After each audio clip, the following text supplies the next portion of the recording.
Welcome to the MBL Rookie Draft. Today we'll see teams select franchise players who will forever change the culture of the team while having immediate success. While some teams will weigh risk versus reward, banking on a player's potential to develop. Some players will go on to be champions, Hall of Famers. Even though they were drafted in later rounds, their success won't be denied. You are witnessing the leader in full immersion gaming, the Madden Bomber League. So join our journey today. Go to 365.maddenbomberleague.com and take your chance to become a legend and forever be remembered like Lucky Jordan, Asa Sherrard, because legends never die. And you're watching the MBL Network. And what a night here on the MBL Network. One of the most fun nights, and we hope you guys are having a wonderful Wednesday. I am OSU, and we have tonight our Season 31 MBL Rookie Draft. And I've got a cavalcade of stars on the mic tonight. We got the two commissions, Bomber and Lip, and of course, famed play-by-play announcer and host of Highly Debatable and baldest member of the group, Sonny Weaver. What a night. Again, folks, in the chat, if you're joining us on YouTube, come on over to the Twitch, twitch.tv/MBL Network. We'll be watching that chat. If you haven't joined our draft broadcast before, if you didn't see it last year, we've got a great type of show we have tonight. We're taking a night where we're going to have the draft going, as you can see in the middle of your screen, but we'll be answering questions throughout the chat, and you can ask us just about anything, whether it's about the league itself, whether it's about Madden as a whole, whether it's about Taco Bell orders. Lip and I could talk about Taco Bell orders for about 2.5 hours. Yeah, it would be really easy. But we'll be running very white on the mic. Yeah, and we've got new microphones into everybody, so everybody sounded nice and clear, which is unsettling. But we'll be going until about 10 o'clock Eastern time, so we'll have this draft rolling. We'll be showing you screenshots of some of the players that are drafted. It's a great night here on the MBL Network. Lip, with that new microphone, sounding crystal clear. We're going into season 31. Absolutely unbelievable. 31 seasons here in the MBL, in the 200s of MBL live, and just continuing to roll along. Yeah, absolutely. And the great thing is that we're doing a lot of different things and a lot of new things that, we're trying to create new things and push limits and try not to catch computers on fire or crash Skype. But we're doing a lot of cool things. And we have a lot of interesting things that we haven't pulled out of the bag just yet. But over the next 20 seasons, till we get to season 50, we're definitely going to have some new cool things. A big shout out to Darce Knight with the sub here with his Twitch Prime. Bomber, let me ask you this. Bomber, sounding great. Little under the weather here, but it's a huge night here in the MBL. The draft is a unique time of the year because it's the time when we don't really know where anyone is going. Everybody has ideas of where everyone's going, but nobody really knows. It provides for an unpredictable time. When you're looking at this draft as we get through the first round, what are you looking for? What are you expecting from some of these other teams? If you see, I have no idea. I asked that. I'm just staring at the microphone with Dex. I saw him post in the Twitch chat. I don't know. Hey Sonny, how you doing tonight? Hey, what's going on? This is let me ask Sonny, as somebody who's been here for quite a number of seasons, I find these seasons to be interesting if for no reason other than we're getting down towards the end of the cycle, probably only 2 seasons left. So you're looking at guys that you're not going to get a chance to develop for multiple seasons as we go through. What does that how does that change your draft strategy going into it? Oh, well, I think it changes it depending on the ownership. You're looking for guys that can be instant impact players, and for some people that's not going to work out too well because of the position they're drafting at and the positions they need. But there's some gems in this draft. I think we're going to see it early on. There's some playmakers I think some people are going to find here, and you'll see them burst out onto the scene here in the first year. As we've already got a couple things underway. Lip, this was an interesting draft as we scouted this one because I think we had 6 first-round quarterbacks scouted, which made free agency play totally different. We saw Marcus Mariota in free agency. We saw Jameis Winston. We saw Matt Stafford. I'll be interested to see. I mean, a lot of these guys in the top 10 or 15 have drafted quarterbacks within the last couple of years. And so you get the question of, do they take a chance on yet another quarterback if they're still struggling? Yeah, this was an interesting situation because if you have an idea of what the scouting's like and there's only a couple quarterbacks out there, then maybe you're not as likely to let them walk. Maybe Winston still stays in Cleveland. Maybe Stafford still stays in Detroit.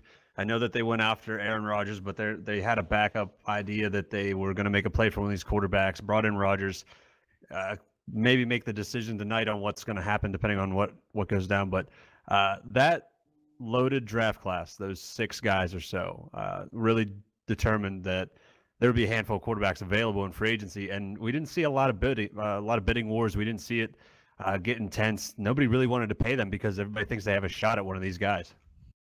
Let me jump in here real quick just to point out the first possible big time pick here.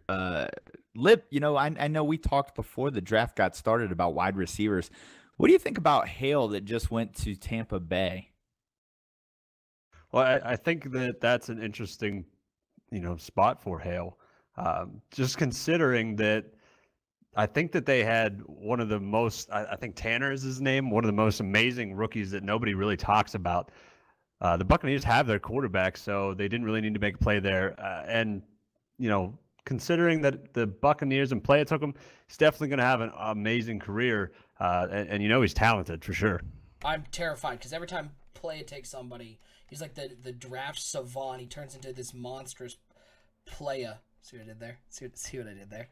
So that's the humor. That's the humor you're going to get here on the MBL network. So it's been nice seeing our viewers just run away from that point. Yeah, we're going to get screenshots. Reminder, everybody who is in the MBL watching in the chat, email your screenshots. Take that with the please don't take it with your phone. Take it with the Xbox screenshot and email that to us. We'll get those flowing in just a little bit. Takes a second for them to upload. Bomber.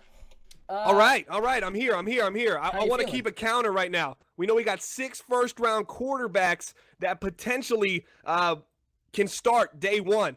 A couple teams already taking quarterbacks. I didn't really expect to go already. Let's take a look at this right now. Can we talk about this right now? Lip is trying to get a quarterback to drop down to him, and right now, there's a bigger moment than me happening right now. What's that? Are we ready to talk about it? We can talk about it. What are we talking about? We're going to be talking about Wes Schroeder at pick number 7 to the Philadelphia Eagles. A quarterback. Oh, Lip, that's the one we were talking about. That, in a lot of people's opinion, was the lowest of the 6 quarterbacks that we thought would go in the first round or so. So that's extremely interesting to me. So Deca reached on a quarterback, then took a bad quarterback. Is that what we're saying? He took the worst quarterback. That makes sense. That's basically what – I mean, I've talked to so many people because, like Sonny was saying, we were you were thinking at the very worst that guy is going to be the one that falls to you. Yeah, I was trying to, lie to myself and tell myself it'll be okay if we get Wes Schroeder. And he really especially with that name, Wes Schroeder. The only thing was he's from Penn State, so I was extremely excited. That was how I was going to make this storyline. And there's another quarterback off the board right now as the Packers. That's 3. I'm surprised the Bengals took a quarterback and then the Eagles take the quarterback. So both of these guys. If you guys head into the email, we actually have a screenshot of that Bengals quarterback. All right, let's see. Brock Burks, 85 overall superstar dev, 81 deep, 86 mid, 89 short, coming out of the box. That's good. 95 throw power and 76 awareness. Throw that Looks in like a stud. with 87 throw on the run and 80 speed. I mean, again, Lip, this is a Bengals team who has struggled to throw the ball, struggled offensively. This guy seems like he has all the tools to do it. The question is, does Cincinnati have the tools around him and the ability to turn him into a winner? Well, the first thing is I don't think that they have the talent around him because usually you like to see one side of the offense be productive. So when you try to build the other side. The Colts take a quarterback, Lip.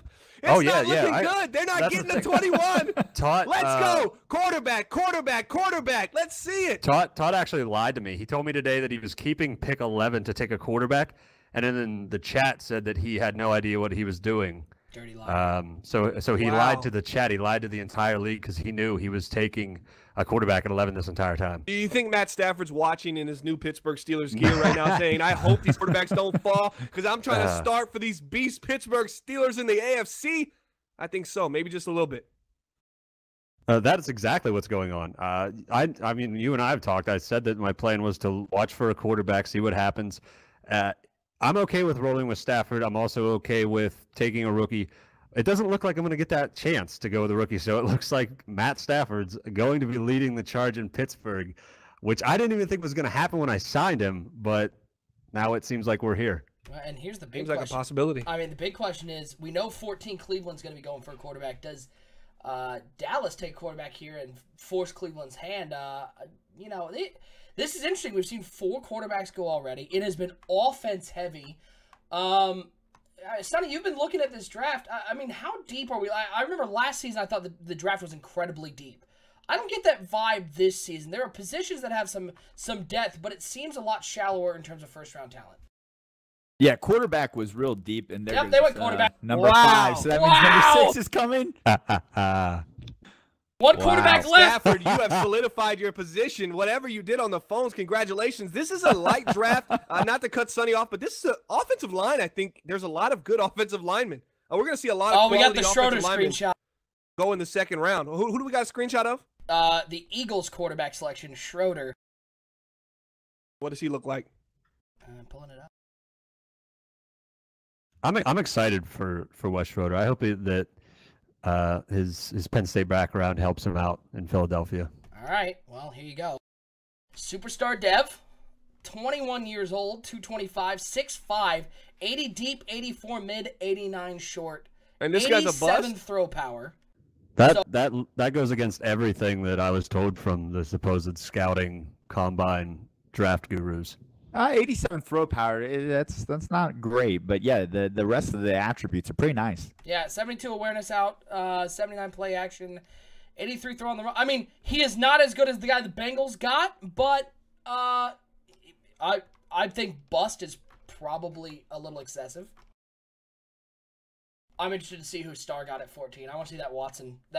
I mean, we'll get all 6 quarterbacks up here. We've seen 2. They're both good. I mean, the biggest thing working for Wes Schroeder, Bomber, I know we only have this season and probably one more after this, but that superstar Dev, that overall number is going to rise and quickly.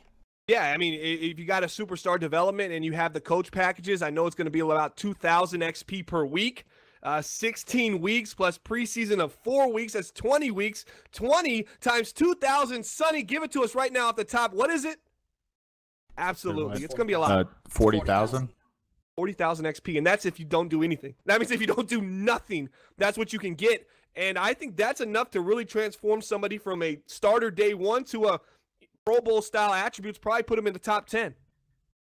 We saw first offensive lineman, it looks like, off the board to number 16, the LA Rams. And, Bomber, we talked about the Rams a lot this year because of with A.J. Baggs, who they took at the top of the draft last year. This Rams team was much improved. And, I mean, again, I said on Highly Debatable, I think this Rams team could have a shot at the division because of how good A.J. Baggs is. And mostly, I think that division is very winnable for a team with as much talent as the Rams. And I said this was an offensive line-driven draft, and I think this is a great left guard selection. A.J. Baggs is the guy. The hashtag "it's in the bag" was kind of trending early into MBL Season 30. I absolutely love the Rams. I think they got the kind of buzz that the real Rams in the NFL are getting right now, that the Rams from Madden 19 are going to be getting. I feel like it's all correlating into one. Los Angeles Rams seems like a good investment right now. Will they make that stock exchange on Highly Debatable? I don't know. You guys are crazy, but they just might. I could see them end up on a board early in this, maybe as a 4 or 5 seed for one of you guys' teams. Oh, God. Okay, I got to throw this. We're getting screenshots in. We'll get as many up as we can over the next couple of hours. The moment everybody, I'm sure, has been waiting for is to see this wide receiver that Playa took, the draft guru himself. 6'1", 199, 95 speed, 96 excel, 87 route running, 95 jumping, quick development. Sounds like a bust. Another one. I mean, what are they doing down in Tampa, Lip? Are they just hoarding the good talent and praying that it all comes together? They have the players to do it. And no response from Lip. They're doing well. Stunned. You look at Derek Tanner over there. I had the talk button in.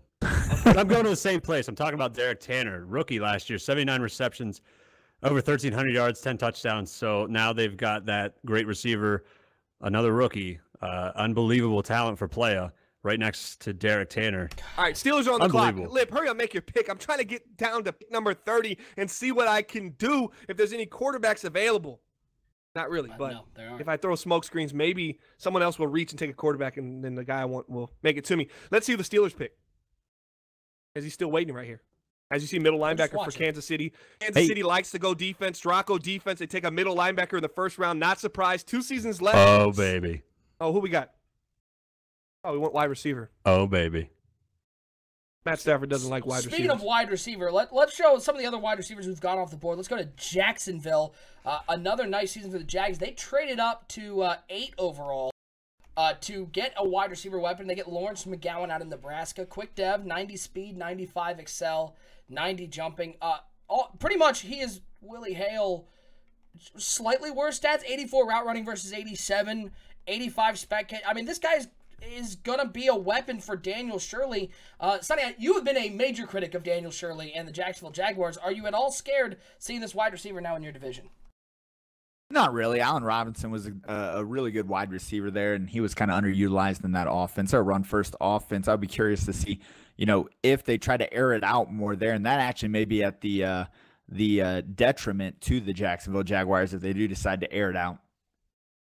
As the picks continue to come in, here on the Season 31 MBL Rookie Draft. Reminder, everybody in the chat, get your questions in. Anything you're wondering, whether it's about the league, whether it's about Madden as a whole, whether it's about whatever you want to talk about, we will answer it here on this roughly 2-hour stream. We'll be going until about 10 o'clock as the picks keep coming off the board. 23, got the New York Giants picking right now. Owner comes into a very good team. Struggles down the stretch. Put up a great fight in the playoffs, Bomber. We didn't expect the Giants to really contest against the Saints, but they put up a great fight. How's the outlook in New York? Are you seeing good things for Lil Fish, or as we call him in the league, Nemo, to take the Giants to more division titles, or is it time for somebody else in the NFC East to step up? Yeah, it was kind of an up and down season, more down than up. He took over a team that was undefeated. He limps into the playoff, barely wins the division. And he gets in a game against the New Orleans Saints that we all expect to be a blowout for the Saints, and they controlled that game for the most part and had a lead into the second half. So I was kind of surprised to see this from the New York Giants, but I'm happy for this team. I think it is kind of a way to take that season and say, hey, man, look how we played in the playoffs. There's some upside in this new ownership. There's some upside with this team. So right now, if I'm a New York Giants fan, I'm feeling a lot better than I was when we ended the season. And I thought, man, we just limped into the playoffs. We're about to get whipped by the New Orleans Saints, which didn't really happen. So, it's half empty versus half full. And I'm leaning towards half full right now for the New York Giants. All right, let's take a look at the 6th of the quarterbacks. Go the final one of the first round scouted talents to the Cleveland Browns. Joe Watson out of Ole Miss. Certainly, you immediately see normal dev, so worse than the other superstar devs we've seen. 79, 82, 87 accuracies, 90 throw power, 80 speed, 80 throw on the run. Lip, we'll get to your guy in just a moment. Just saw the screenshot, and I hate you. But, that's what you get for this Browns move you made. Sorry, that's tough. Well, are you at all? You're looking at the Browns twice a year. What do you see out of Joe Watson? And is Joe Watson, the big question is Joe Watson a better fit at quarterback than Jameis Winston was? Well, here's the thing. The previous quarterbacks in Cleveland, they were really not – they didn't fit that style. And then when they brought in Jameis Winston, they tried very hard, and they made some good improvements, and they started to get somewhere. But I think that this guy Watson's going to fit in very nice. They finally have their guy. And if you haven't heard, there's a guy, Zach DeManch in Cleveland, who is an absolute superstar. So that duo is going to be very scary whenever they develop some chemistry. You all keep talking about Joe Watson while I make my pick. Sonny Weaver, to you, Joe Watson. Well, you look at the rest of the quarterbacks that have been drafted. I think Watson probably slots in there as maybe the 4th or 5th best. The Colts pick, I don't think we had it up here. We saw it in chat. I would put him as the worst quarterback, so shout out to Tout for that. But I think Watson gives him something. 80 speed for a quarterback. Lip likes to point out that Star likes to get out, roll out after a read or two, or just one. So that 80 speed may come in handy there for Z-Star and the Cleveland Browns. Well, I mean, you look at that 80 speed, and then you think about who he was really targeting. Are you eating? And, what are you eating? I'm not eating anything. Oh, it sounded like you were eating something. All right, continue. Go ahead. I'm getting a little stressed out, man. It's getting to the end. I got Saints in front of me. They always take who I'm trying to get. So I'm on the phone You're with player taking right wide now. receiver. Relax. No, definitely not. We're okay. Dude, you are eating something, right? Yeah. Nothing? I picked. I don't know what. I don't see any food here, and trust me, if there was food here, I would let you know. Call. He would be gone. He's using that. But anyway, the Browns really went after Marcus Mariota, who is a fast quarterback. We all know who got Marcus Mariota, which the Browns had to go for quarterback in the draft. 80 speed is going to work out very nicely for him, I think. All right. Anywho, now we can go look at that player that old Lipperdoodle here picked. Yeah, superstar development, 93 speed, 92 excel, 85 route running. Another weapon. I mean, again, Lip, do you feel at all bad about just hoarding all the talent? Like, do you feel bad?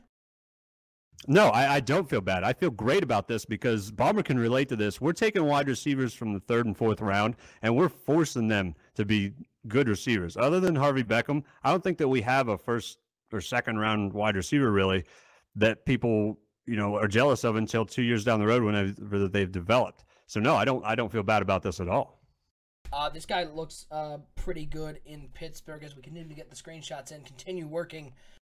And I know round. Bomber likes this guy because this basically seals a starting role for Matt Stafford in Pittsburgh.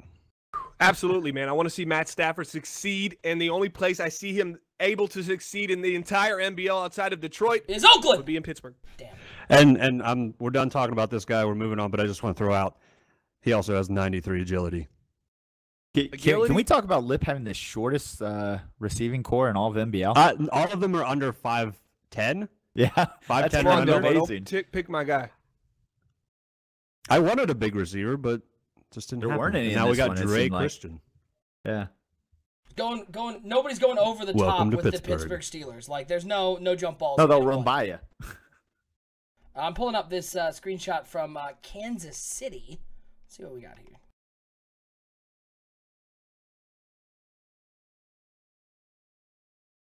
Nash James. Who doesn't love a name like Nash James? He definitely played lacrosse. All right, there we go. Old Nash James, former lacrosse player, I can only assume with a name like that. Defense, of course, for the Draco defense. Middle linebacker, 85 speed, 86 tackle. Here's the question I have, Sonny. When you're looking at linebackers, what is the attribute you're looking at most? Because that's one of the things that I struggle with looking at a position like linebacker. We know what you're looking for in wide receivers and cornerbacks, but is it tackle? Are you looking at hip power? Does it depend on what player you're getting? Well, yeah, I think it depends on the scheme. 3-4, I want block shed, I want pursuit. A little bit of speed doesn't hurt.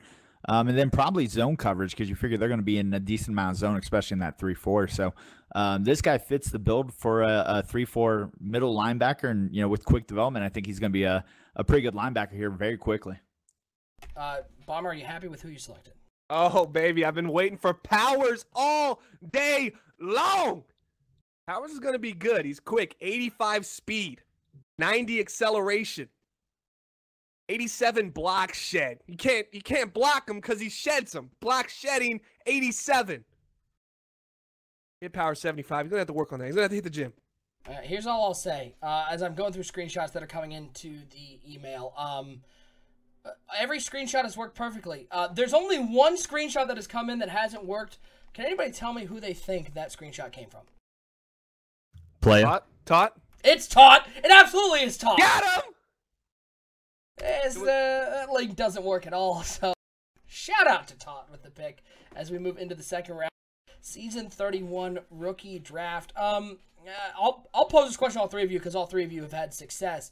When you're picking in the second half of the draft, especially if you get past the first round, what's your best case scenario? Let's start with Bomber. Like, what are you hoping to get, considering you're now in the second half as we get into the second and third rounds? Okay, so you're saying from my perspective of drafting at the ends of drafts. Because we know that teams who have first half picks, you get to the second round, a pick who's third in the second round is basically a late first round pick. But when you have success and you're picking 28, 29, 30, yeah, what are you hoping to get in the later becomes, round? Okay, so you remember when I did trade one time, I traded with the Jacksonville Jaguars to move into that early second. I mean, that just felt like a normal pick to me. So I can understand some of these people value second-round picks, as you said, in the top half, much differently than I do. When me and Lip are drafted in the second round, a lot of times it's at the end of the second round. It feels like an early third, which we all know everybody's scrambling for great players, and it just kind of leaves the crumbs left, and you just have to kind of go with what you just think. You're drafting more towards what they actually can do as opposed to trying to get upside. So if I take a position at that in the second round, I usually like to go lineman, like offensive lineman. I know exactly what it is. Maybe he'll be a little lighter as far as strength goes, but he could probably start on my team. That's a win. If I can come away with somebody that will be a starter on my team in a late second round pick in a 32-owner league, that's a win for me, Lip. I don't know your perspective on the second round pick, but I just try to come away with at least a starter, and that's why I usually keep it to offensive lineman if I can. Yeah, and I think that what I look for in these later rounds is, like you said, somebody who can either start somewhere or contribute in some way. It may not be the most ideal position. It might not be the most needed position, but I think that I like to look for guys who are physically capable. Like if they're wide receivers, I try to get the guys that are a little quicker, or if they're linemen, a little stronger, and try to build them up from that, build upon their physical, gifts, as opposed to trying to, take a swing and miss, trying to get a superstar development player or something like that. Just take somebody who's physically capable. That's what I did with Jawara Forney. I drafted 2 safeties, I think, in the 3rd and 4th round, and I just tried to make sure that they were physically capable people, and I played them both. The one stunk. Jawara Forney took off, and that's just one of those, you look for a physically capable guy and try to build him up. Yeah, I'll just throw in. I think there's value in certain positions at certain times in the draft. I think we talk a lot about safety. Lip gave a good example there of finding good safeties late, and I think safety, I think lineman gets kind of deep, especially because they're interchangeable in a lot of cases. And then on the defensive line, 3-4 ends are things you can get in the 3rd, 4th round that have some serious value. And same with defensive tackles, especially in drafts where there's kind of a gap from that top end, and then there's a big fall off. Guys tend to forget about some of those kind of less sexy positions later. The clear microphone, I don't like hearing. Wow, don't say it like that with that microphone, bro. Did not like that one little bit. Let's take a look at one of the other quarterbacks who went. And this is, I mean, just objectively the worst one that we've seen of the first 6 to go. In Green Bay, Christian Barber, 6'5", 227, 73 deep, 76 mid, 90 short. And you can see it was a reach at number 9. He was scouted at number 36. He's got 92 throw power. Bomber, if you were to take this quarterback, where are you looking at first? Is there concern considering where you were at 9? You've seen the other quarterbacks go off the board and how good they were. Are you feeling bad about this pick, or you still got a guy that you're comfortable in starting in Green Bay? Well, you lost Aaron Rodgers. You needed to replace him with somebody, and then you get this guy, Christian Barber. And, hopefully he doesn't get cut. But did you get that one? Hopefully he doesn't get cut in preseason. His last name is Barber, and he's a quarterback. You can't cut your quarterback, son. Brutus Beefcake. Got it. Brutus the freaking Barber Beefcake. All right, short accuracy 90, throw power 92. I mean, he's good. I mean, he looks like he has it. Normal development. When you draft a quarterback at 9, or where were they drafted at 11? 9.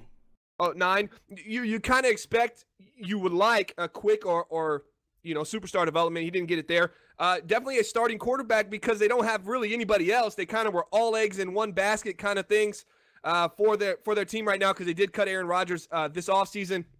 Now, hopefully it works out. He's got good size, 6'5", 227. He went to Pittsburgh, but we're not talking about the MBL Pittsburgh team. We're talking about the college team. It means a little bit less. I think We'll see how it plays out. I mean, definitely not a bust. I wouldn't say. He's not slow development. So 6'5", he's got the size, prototypical, 92 throw power. If I'm Green Bay and I'm a Green Bay fan, I'm gonna spin this as a positive as well.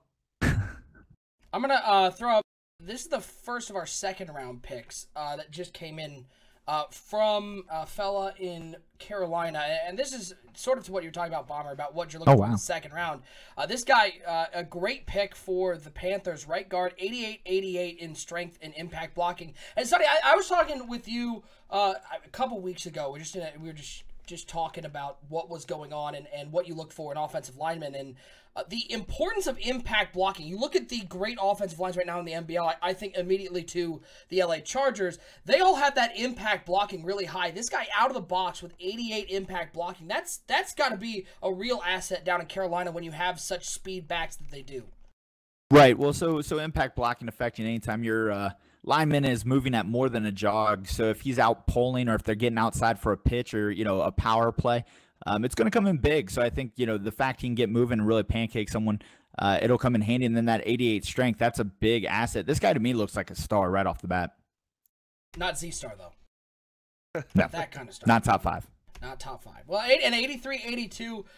Lip, how important is it for you when you're looking at both defensive and offensive linemen? That speed stat, how important is it?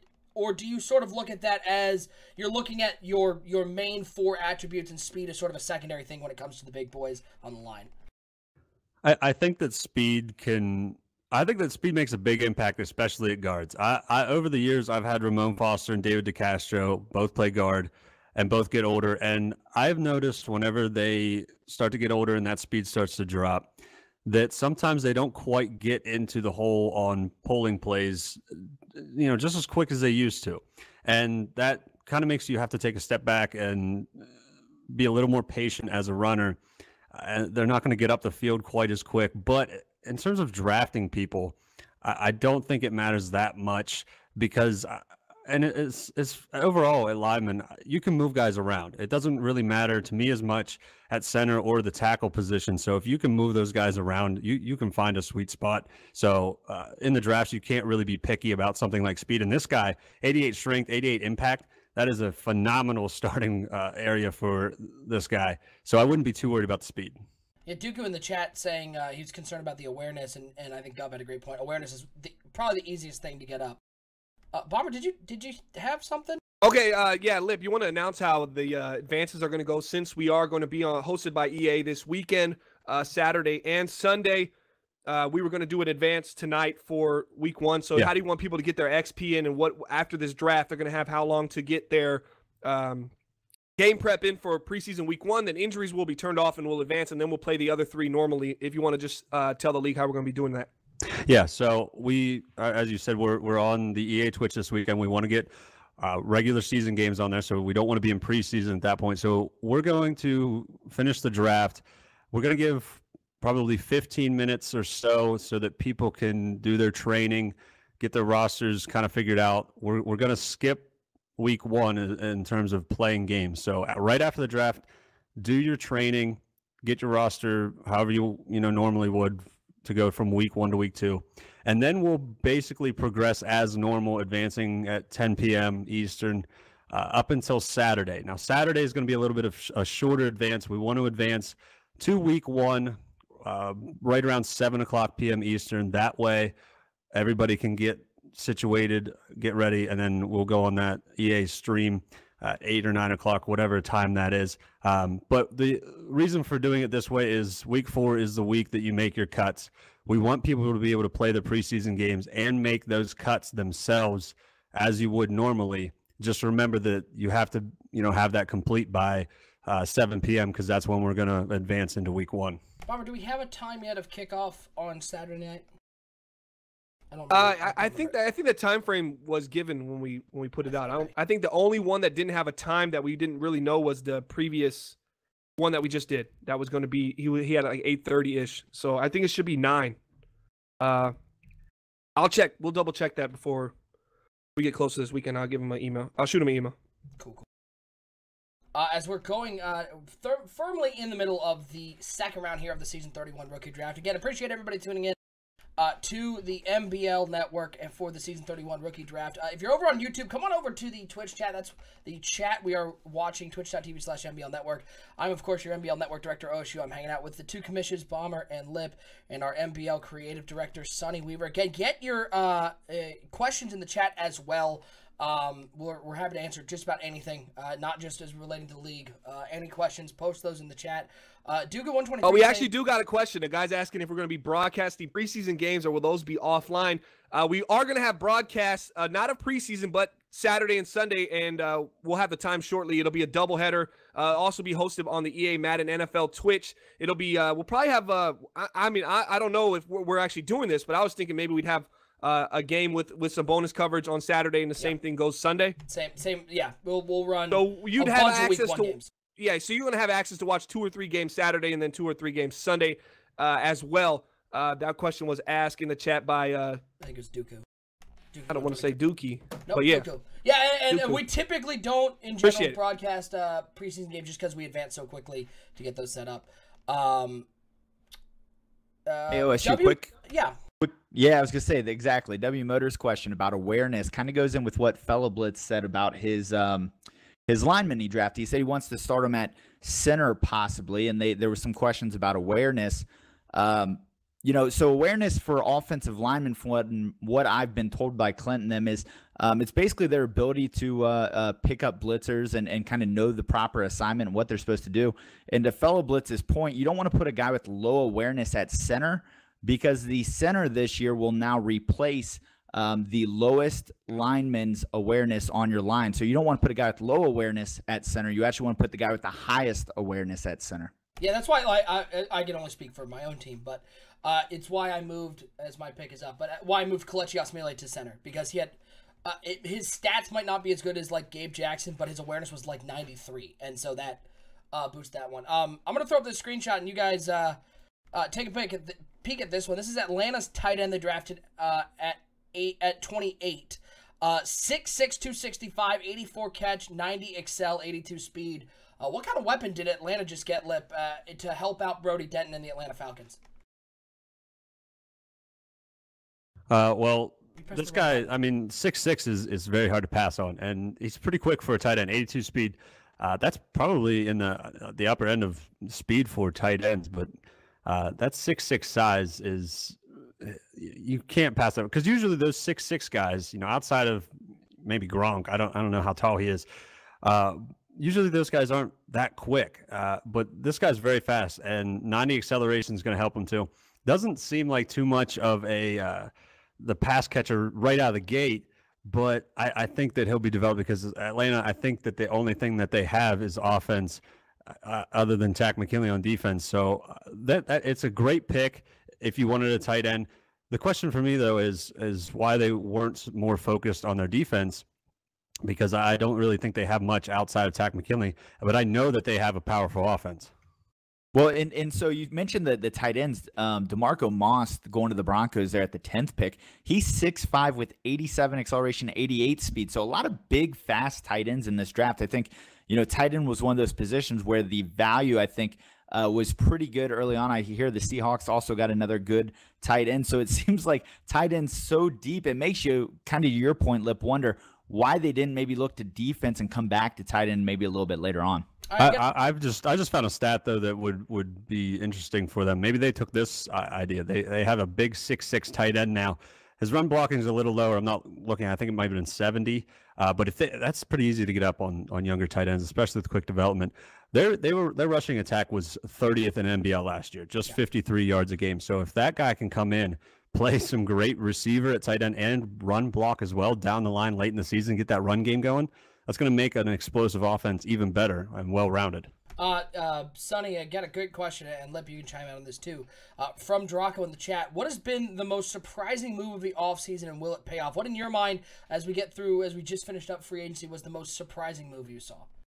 Matthew Stafford getting cut in Detroit. I mean, Detroit cuts Stafford. They bring in Aaron Rodgers, little interdivision swap out there, and then Stafford goes to Pittsburgh, where now he'll be throwing to Lip's new superstar wide receiver along with the midget crew out there. And so I think that whole dynamic of people. Yeah, that whole dynamic of the quarterback swap of Detroit and Pittsburgh and what happened there with Rodgers coming in, I think that's the storyline to watch this offseason. It's going to be a big determinant, or a big factor in what's going to happen this season. I think so many people wanted that to happen just for the storyline. There's so much that can be done with that storyline that I think it'll be really cool to watch and see what especially BR will do with that. But for me, I think it's Jacksonville letting Allen Robinson walk. I thought that he had a lot left in the tank. I put a bid on him, didn't get him. I think that he could still be a star. But then they had pick 24 and 25. And I believe that they traded both of those up to pick number 8, and they took a wide receiver, 6'2", 90 speed, 95 acceleration, and quick development, 90 jumping. I think that's a big move because they're letting Allen Robinson go. They need to get Daniel Shirley, somebody to throw the ball, and that's their guy. So I'm excited to watch and see how that plays out in Jacksonville. Can I change my answer? Sure. It would be a fullback going Yep, in there the it is. second round at I was just 16. about to say that. Pricey in Miami. Go right outside linebacker, 47-48, the big fullback. Sonny, what kind of value can you get from a fullback in the second round? Not much. I know that guy was projected in the 4th round. I get it. Sometimes, your draft board cleans out pretty quick and you're just looking for anybody you had a high grade on. But, you start thinking about value and what a fullback brings. A lot of these guys in the league only use a fullback maybe 20-25% of the time. They're in a lot of, single back sets or 3-4 wide receiver sets. Fullbacks in MBL are kind of a dinosaur, a little bit of a relic here. Yeah. I don't believe that at all. Watching the Chargers. No, they I've seen that. I've seen 2 fullbacks for the Chargers make incredible plays. Now you could make the argument that the one fullback's not that important if they've used 2, but still the position, I think it's very relevant because Melvin Gordon has used that fullback roughly 2,000 times 2 seasons ago. Okay, but are the Miami Dolphins going to go, running the ball 300 times? It's a new season. Yeah, that fullback could be I'm not sure the answer. Maybe that is actually the signal that the Miami Dolphins are all in on running the ball this season. Maybe that's what that means. Hey, anything can happen in the MBL at draft time. Who do they have at half? Kenyon Drake, maybe? Let's see. At halfback, I think they got Marlon Mack. Marlon Mack. Oh, yeah. Mack, Leonard Byers, and Lance Bowe. They had Paul Perkins last year, but they did not re-sign him. They were all in on Austin Lester at quarterback, and he certainly. This was a guy who certainly has the talent. 79 deep, 89 mid, 90 short. But looking at his stat, see where Austin Lester ended up last year. 62% completion percentage, 18 touchdowns, 25 interceptions, a quarterback rating of 77.2. Not a bad year. Certainly in the bottom half of the league, but we saw worse performances. The fullback just surprises me. But as you get down here in the second round, as I was talking about with Sonny, I don't think there was a whole lot of, I didn't have, at least on my board, a whole lot of second round scouted talent.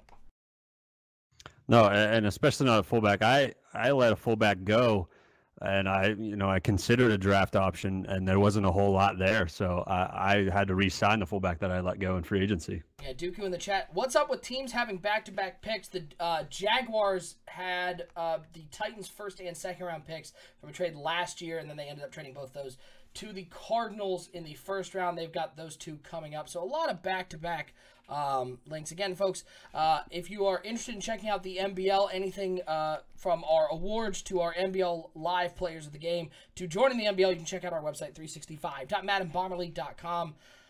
Lip, I believe now, is it on 365 that we have the link for the shirts? Yeah, there's a merchandise page on 365.maddenbomberleague.com. You can also check out Twitter at Bomber League. There's gonna constantly be tweets with that link that you can find it. But if you want to check it out right now, 365.maddenbomberleague.com, and that opportunity is out there.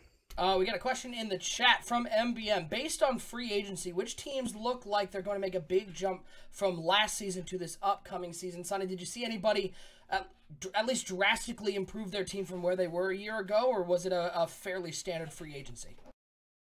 I kind of felt like it's pretty standard free agency. There were some teams that made a lot of moves, some cap considerations, some trying to fill some holes. I think, you got to feel good about, obviously the Lions bringing in Rodgers and Le'Veon Bell, but I'm not sure they're going to make a huge jump because of that. We've even had some people predict that, they're going to take a step back, in fact, because of that.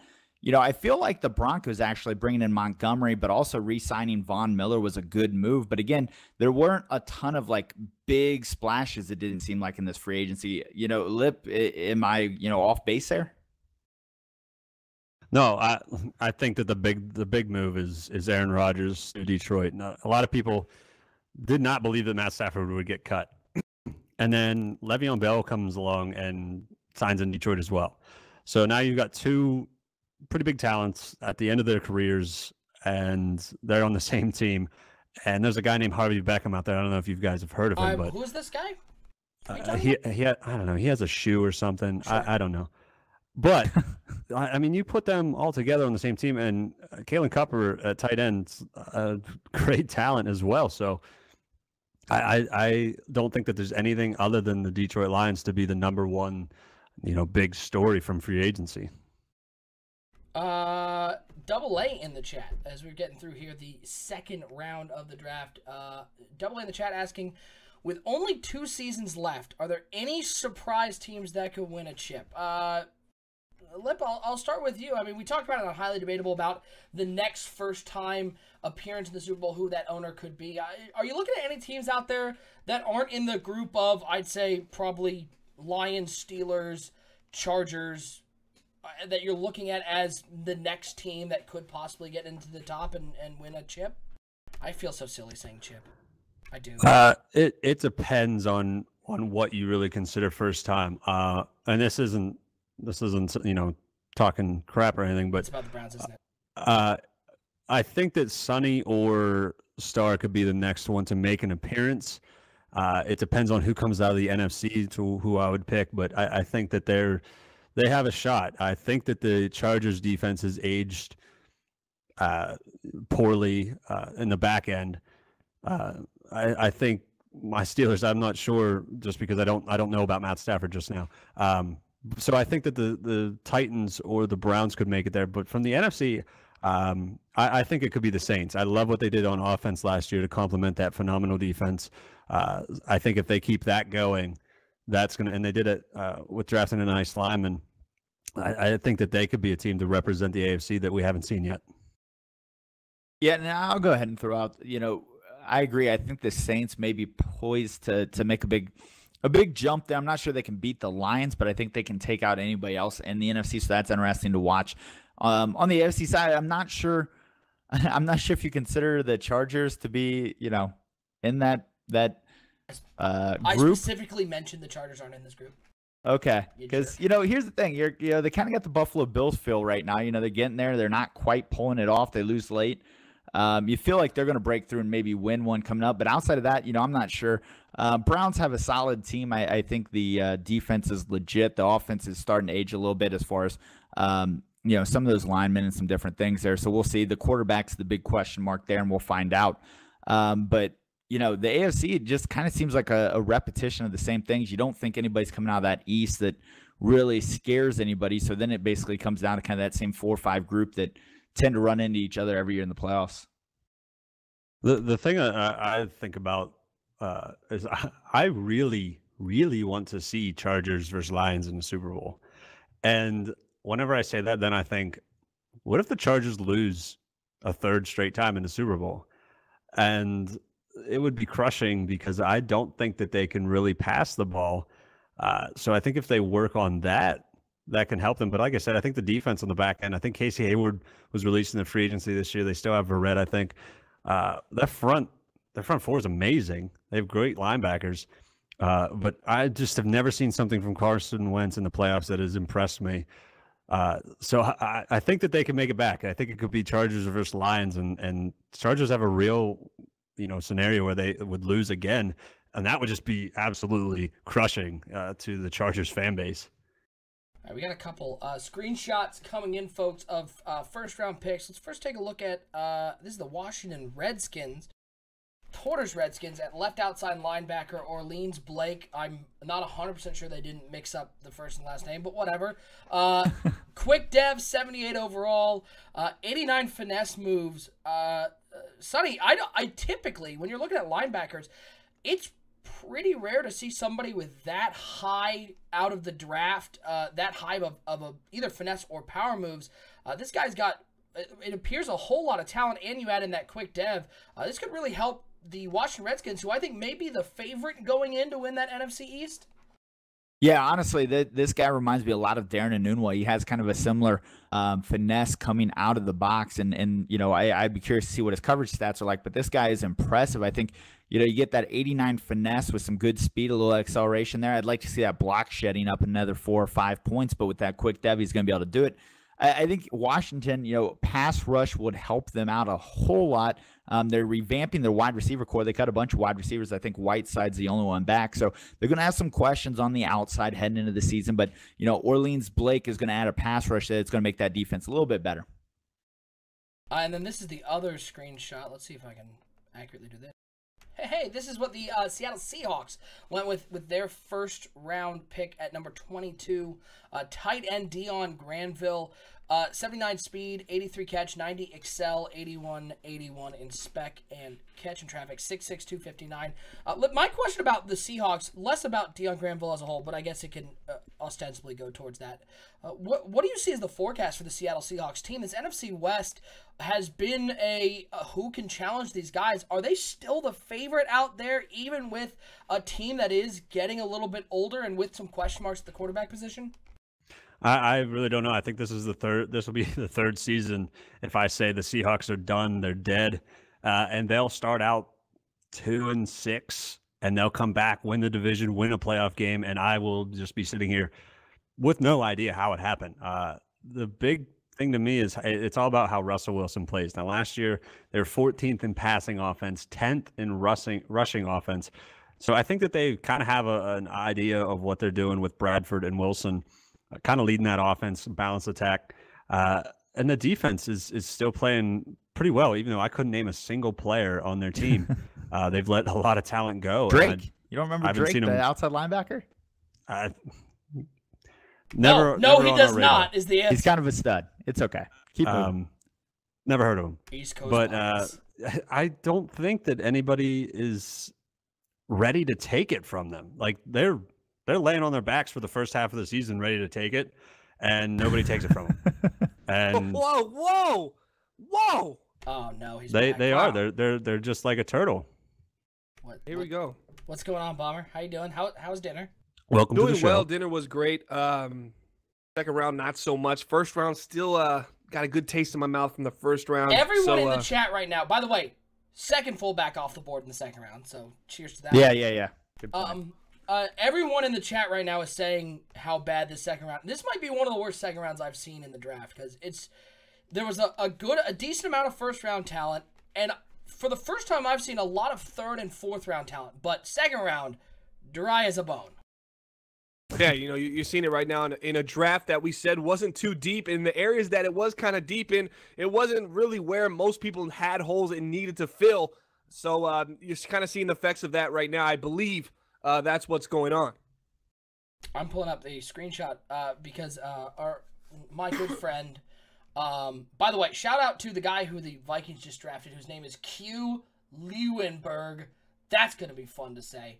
Luckily, I don't have to call it offensive lineman's name too often. But old DB in the chat saying the tight end that he got was best, so I'm just pulling up that screenshot.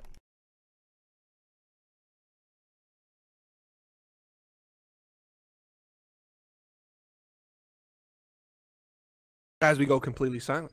And here we go, Lip. Where are you looking at? How was your second round? Who did you draft? I feel pretty good about my second round pick. Who'd you take? I picked a guy. So my first round pick was named Dre Christian, and my second round pick was named Christian Horn. Christian Horn's a center out of South Dakota, not a big school. 85 strength, 76 run block, 83 pass block, and 85 impact block. That's Has he got the call important. from Matt Stafford yet, though? Has Stafford called him and said, "Hey, man, you were my pick. I wanted you in the second round." We have to kick Kyle out of the league, right? Oh boy! What happened? He just posted in the chat, "I have a man crush on DB's tight end." Oh boy! Oh lord! Well, here is that tight end. I hope the one that he was talking about. DeMarco Moss out of Florida State, 6'5", 260, 88 speed, 87 excel. Pretty good. The Bomber, when you're looking at tight ends, where does route running? I'm not. When you're looking at the position of tight end in football. Okay. Where does the stat of route running fall into you? Because I've seen a lot of good tight ends that don't have great route running. I've also seen a lot of tight ends with great route running that makes them great? I mean, does it just depend on what routes you're running with that tight end? Oh, no, it does play into a factor. I mean, I had Kalen Cupper. He came in, and he was a decent route runner off the bat. He was 87 speed, 90 excel, and about 84 agility. He just had his first big season, 50 catches, 900 yards. He's 97 overall. See, now I'm going to just give you stats about my guys. Yeah, that's but fair. I got his route running up. His cool. route running's at 88. It started at about 71, I believe. And even on corner routes, you'd see guys with high awareness, high play rec, good zone coverage or man coverage kind of stay with them and make the play. So I think it does matter, but it is something that you can develop. So it's not as important to me as the athleticism. If you're having a vertical tight end that's looking to get vertically down the field, you need the speed, you need the athleticism to get downfield. Now, if you're looking for a guy balanced who can block and run routes, maybe an Antonio Gates, I guess Antonio Gates not really the greatest blocker. I could be wrong, Sonny, but in the end, let's just say when the Lions drafted Brandon Pettigrew, he was actually supposed to be, a tight end that could pretty much do it all, and that's why we drafted him as early as we did.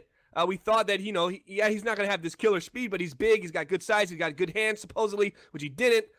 That's what you look for. I think the New England Patriots have a guy like that. So it just depends. With this guy obviously being 87 speed, 88 excel, or vice versa, whatever it may be, route running is going to be very important for this guy. And even though the routes, as you say, might be ins, corners, and seams, even those just require some route running to get separation. But the speed's going to pretty much help him on the drags nonetheless.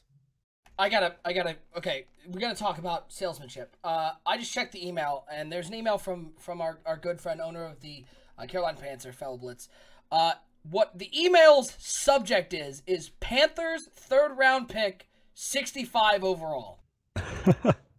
I'm glad that you brought this up because I want to talk about it. Because here's the actual pick. He is 75 overall. He's superstar dev, 81-85 run and pass block, 88 impact block.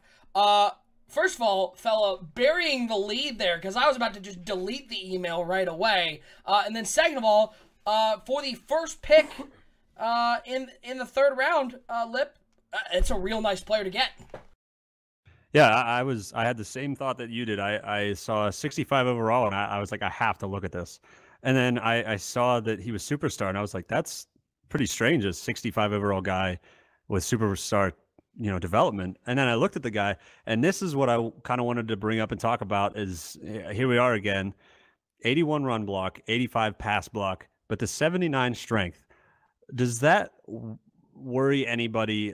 Maybe Sonny, does that strength, you had commented on this in free agency, the low strength, good run and pass block, which is it that holds the value whenever these guys are trying to pass protect? Before we go to Sonny. Sonny did say this. I'm just going to quote what Sonny said in the chat, which I thought was pretty funny. It made me chuckle a little bit. Sonny said, you don't have yourself an offensive lineman. You just have a really good pass run blocking tight end. And that's what you get with 79 strength. Am I right on that one, Sonny? At 79 strength, you essentially just got yourself a really good run block, pass block tight end, but he just doesn't run any routes. Right. I think that's basically what you got. I think you'll look in this draft and you'll see blocking tight ends that are pretty close to that as far as strength. Gronk out of the box, I think, was close to that. The strength, at least from what I've heard from EA, is basically what determines disengage angles. So the defenders basically are going to get off their blocks at a better angle to try to stop the runner or get to the pass rusher. So better strength, you're going to basically create worse angles to whoever the ball carrier may be. Once again, horrible selling. And wait, Pricey interjected with a great point while you were talking, Sonny. He goes, "Dude, strength's hard to get up, man." That's that's why he's the master. He just wise. He knows. He's wise beyond his years. He knows what costs a lot of XP, and he knows. He looks at his strength and he goes, "Geez, Bomber, it's like 13,000." That's the pricey comment of the day. That's fair. Let's go back to your bless question up there, OSU. We'll read it all the way out and just replace MLB for I will MBL. replace MLB because I was very confused with what EA was doing. But Madden, general question. With the overwhelming success MBL is having and EA having MBL streamed on his channel, is this the year to expect a genuinely improved franchise mode in Madden 19? The fact that they're paying attention to CFM should give a glimmer of hope, yes. I mean, again, I can't speak for what will actually happen when the game comes out. We won't know that until roughly EA play, and then after that.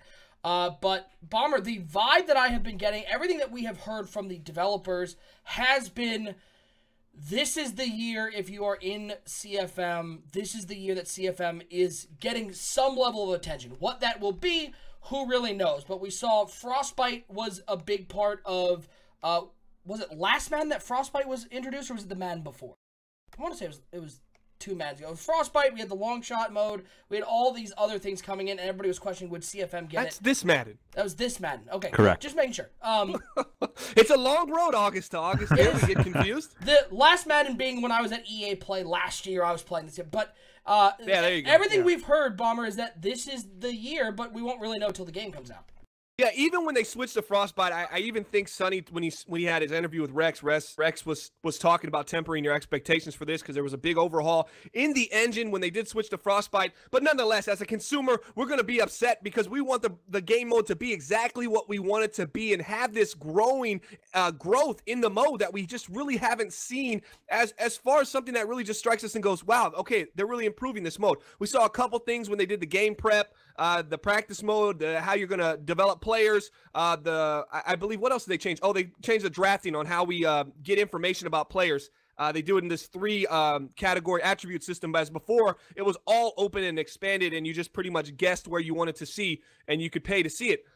So they changed up a few things, but they were all things that were pretty much already in the game. They just kind of rehashed them. I think this is a big opportunity here, Madden 19, and I hope as much as we play this game and love this game, because we love to play it, it connects us all. We all want a better game. We want a deeper mode, and that's why we even do MBL, because we create a deeper mode. I mean, I speak to John White quite frequently, and he seems like a hardcore, dedicated to this mode, genuine person. And you know, it's a big engine over there. Many things have to happen to get everything to go in place to get the things that we want. But I feel like we're headed in the right direction. At least I hope. And I may be too optimistic for some, but that's just my opinion, and I can only have that. And for me, I feel like Madden 19, I think we're going to be a little satisfied enough to give us enough to, if they continue to grow it, you know, Madden 20, Madden 21, we will be really, really proud of this brand, this mode, excuse me, the franchise mode. Double A in the chat saying, Offseason is the only thing that needs major help. Honestly, it's so simple, but it should be much more in depth. And Sonny, we've talked about, especially when reading criticism online of the game and people's complaints about it, that, you know, everybody, the mantra has been they've ignored CFM. And I think we have as a whole been more on the side of, well, when they improved gameplay like they did, there was a lot of gameplay changes from last year to this year, not just with the engine, but the things you can do. You are improving CFM in some way because we do play the actual game. But at the end of the day, you know, seeing CFM get some attention, I think everybody would be looking forward to it. I know we as a CFM would be looking forward to that particular thing, but I think this game, and Sonny, correct me if I'm wrong, I think this game has gotten some unnecessary flack. I don't think it's as bad as people paint it to be. I'm not sure it's as bad as people have painted it. You know, there's been some kind of cool things added this year. I think some things like one of the things we talked about earlier, the awareness of the center mattering more. That's a gameplay improvement that really affects CFM probably more than anything, because you develop the line and you got to plug that center in there, make sure you're getting a guy with high awareness in there. And we talk about, you know, reach tackles where the guy can be pushed back into the quarterback, reach around. I mean, there's a lot of things this year that are kind of cool little features, but they're not the big splash features that people think about. Obviously, target passing has been kind of a little bit of a failure. Rex pointed to that, saying that. But I think this is year. I think this is year from every indication I've heard and kind of gotten back as far as talking to some people. I think this is year. I'm not sure it's going to be as big maybe as people want. But, you know, those expectations, I'm not sure anybody will meet. But I think what you're going to see this year is a true investment in CFM and trying to get it to where people think, you know, it has to get to. You're not going to make up maybe 3 or 4 years of what some would call neglect in 1 year.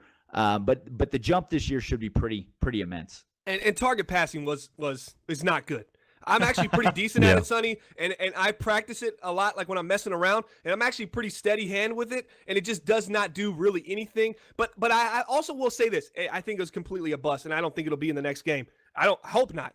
I don't know if it will. It was a great idea to try to get it in here. No, but yeah, if we all heard this idea early on, we probably would have been like, yeah, that seems pretty cool because of what you could probably do. But if I got a guy on the go and I'm throwing a back shoulder to him, the guy closes out that back shoulder no matter where I put it. As long as I put it in a reach where he can get it, the defender can also get to it. So there's not that disconnect where I'm putting it where only my defender, where my offensive player can get it. There's no difference between doing that and the target passing than if you just regularly use the lead pass or the directional passing as far as with the left stick, whatever. So there's just no benefit to it at all to use it, and that's why it's not being used. But I mean, on paper, it doesn't sound like a bad idea. Well, I can put the ball here on the goal line. If I ran a fade, I can throw it to the back pylon. I mean, that sounds cool to me, man. I probably would have been on board, but it just didn't work out. It just didn't implement well, and maybe there are things they can do to tune it up, but I just wouldn't expect it to really be back next year. I don't see many people using it. But I remember when we came back from EA Play and we talked about target passing and when we heard about it as a feature, we were all fairly bullish on it. I think everybody was excited to be able to do things like, especially making fade routes better, putting it in the back corner. It was just the epitome of a mode that sounds great, but by putting it in the game, it just sort of fell apart. I think the interesting part about this game, when people look at it, for me, the two biggest improvements from last game to this game are the way that corners and safeties play zone, especially safeties coming down and protecting post routes and cover threes. That's something that wasn't a thing in the past games. But the defensive adjustments, and that's what I want to talk about, Lip. Some of them work really well. I think the cornerback adjustments are really nice. Do you think there's a way to get especially offensive linemen? Because I feel like every time I turned on aggressive blocking, it was a holding penalty. And people feel the same way about aggressive D-line. Do you think it played appropriately, or is that one of the things that you'd like to see change in the next Madden? Honestly, I feel like it plays the way that it's designed. I mean, the big thing is some people leave it on the entire time and some people fake hike every play. And it's just kind of how we play it that kind of makes it, one way or the other. But I think if you turn it on for, a play and you really try to strategize when you use it, I think it works pretty well. And I really like it. And as far as connected franchise, I think that, what Sonny and Lip what Sonny and Bomber had said. Stop giving yourself a pat on the back and just say what you're going to say. The whole thing has been, this is going to be the year for CFM, and the things that they have said about other modes and, all the other additions, they have been, fairly, true and stuff. So I think this is a great year, but I would encourage anybody who thinks that, each Madden is a failure and a flop and all that stuff. I would really encourage them to go back and play the previous Madden. Yeah. One of the things that I do, around August, every time of the year is I go back. I still have Madden 25, 15, 16, 17 on my Xbox because I like to go back and just look through the MBL history. And it's kind of cool to show, the newer guys, the players like, Trent Redmond and Eric Payne and guys who, are in the MBL Players Hall of Fame that they never saw play because they weren't in MBL. But I always play, a practice mode or a game or something. And I just look and see how the game really was. And from Madden 25 to 15 and each year since, it's such a great jump in gameplay that you look back and you're like, a year ago, how did I play this? It just looks so weird. And just everything from the way the players look, the uniforms, everything like that, the presentation gets a lot better. And I think that makes the game mode of connected franchise, a lot more enjoyable to play because you really get to get into it. The more that it looks and feels real, the easier it is to get into it and enjoy it. And I think that's a big thing that doesn't get enough credit. So I'd really encourage people to go back and play previous Maddens before they kind of just ignore any of the gameplay or presentation upgrades. I'm reading through the chat. I think one of the interesting things I saw is we got a lot of questions coming in. Keep them coming, guys. We want to keep reading out your questions and answering them. Oh, Chino's in the chat right now. Yeah, 693 graphic tees. You can get your MBL Gold Edition, the gold standard t-shirt on 365.maddenbomberleague.com. Just hit the tab at the top. If you're on a desktop computer, it'll say merch. Or if you're on the iPhone or an Android, I apologize if you're on the Android. I know your experience is going to be just a little diminished, but you're going to click that little button on the left right there. Go all the way down to merch. Click it, and you can fill out an order. Only $25 for medium to extra, extra large. and it includes shipping. OSU shipping is basically free. If you include it, it's included in the 25. But I mean, I guess we could say it's free. $25 per shirt for the gold and black MBL Network T-shirts. I absolutely love them. Have you checked them out yet, OSU? Oh yeah, I'm excited to get mine. Big shout out to Chino because those things look sweet. Correct me if I'm wrong, but I mean, you guys had said that you're able to get some customization on the backside of the T-shirt as well. Oh yeah, that's right. Yeah, absolutely. So when you're in there ordering awesome. right there, it'll say, do you want to add any special text? Maybe Lip wants to put 4-time Super Bowl champion, or Sonny wants to put 4-time Super Bowl champion. Whatever, they don't know.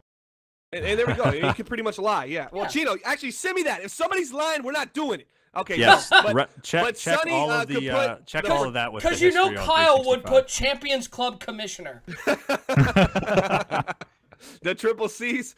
Yeah, so you can customize it on the back pretty much for no extra charge. You're going to have to work that out with 693 Graphic Tees. They're going to give you a price back. I mean, if you get something crazy where you start writing this long paragraph about yourself and your life, I'm sure the cost might go up. But my dearest Gwendolyn, simple, like a gamer tag or whatever you want to put, 4-time champ, 2-time champ, division champ, network director, any kind of thing like that, wherever you want. I've been told, but you're going to have to ask them that it wouldn't be much of an extra charge. It would still be $25, and that includes shipping. So, guys, make sure you check that out, 365.maddenbomberleague.com, and hit that merch button right there, and you can fill out the form, and you'll be in contact with 693 Graphic Tees, an official sponsor of the Madden Bomber League Network. Big shout out to Chino for those shirts. I saw an interesting suggestion just to put a tight little bow on the talk about the adjustments. Unisolated in the chat saying, I wish it was quicker. And that would be interesting because it is a couple menu changes to get back to it and change it, especially when you're on defense and offense is called to play. You've got to get back and call your plays. That would be interesting. Question, Dooku in the chat, MBL panel, what are your thoughts on the long shot story mode? I played it out of the box, played through it. I thought it was fun.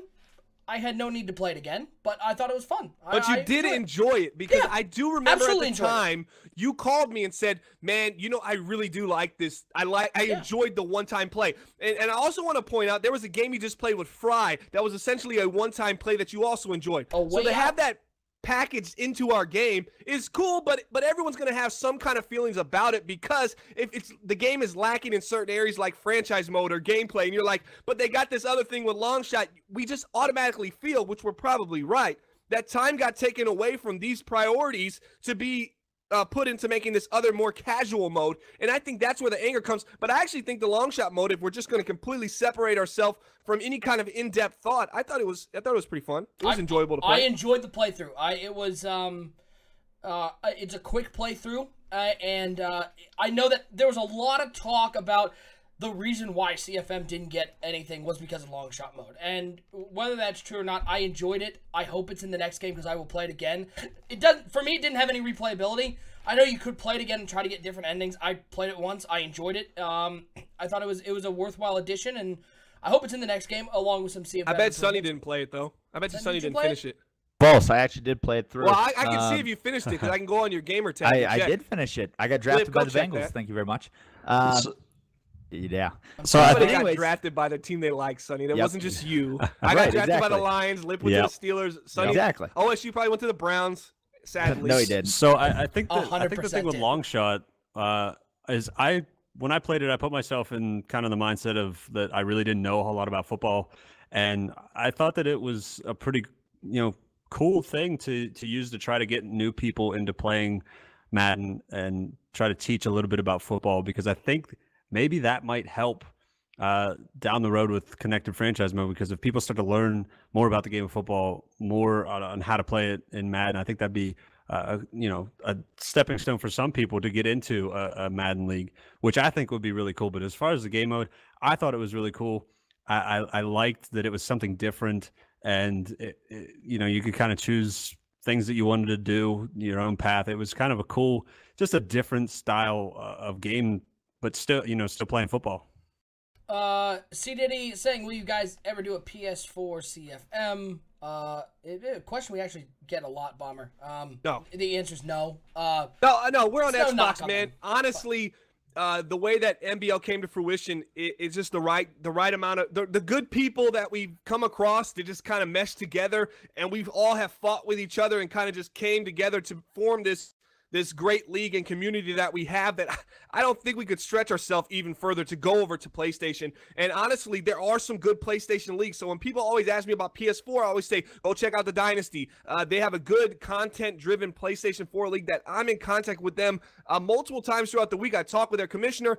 They're a very good league. So there are things on the PlayStation side you can check out, leagues that are doing things very similar to what we're doing. But as of right now and the foreseeable future, there's no way I'm going to tell my guys, let's stretch out ourselves out, into another platform, unless it became a monetary gain, which I never started this thing to try to make any money off of it. And honestly, it's just for fun. And if you stretch yourself out too thin, it doesn't become fun anymore. And I think right now we just have an ideal, great thing, and we're continuing to grow it. We're getting more and more opportunities popping up here and there.